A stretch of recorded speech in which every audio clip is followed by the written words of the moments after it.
Dalam video berdurasi 48 detik terlihat seorang sopir adu mulut dengan petugas perhubungan dan anggota TNI yang bertugas di posko penyekatan antar kabupaten.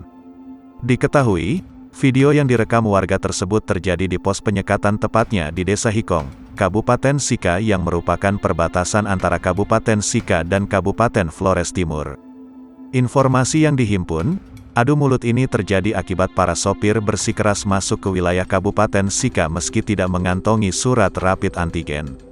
Padahal, setiap pelaku perjalanan yang masuk ke wilayah Kabupaten Sika wajib mengantongi surat rapid tes antigen karena Kabupaten Sika tengah memberlakukan PPKM level 4. Kepala Dinas Perhubungan Kabupaten Sika yang dimintai keterangan mengaku belum mengetahui kejadian tersebut.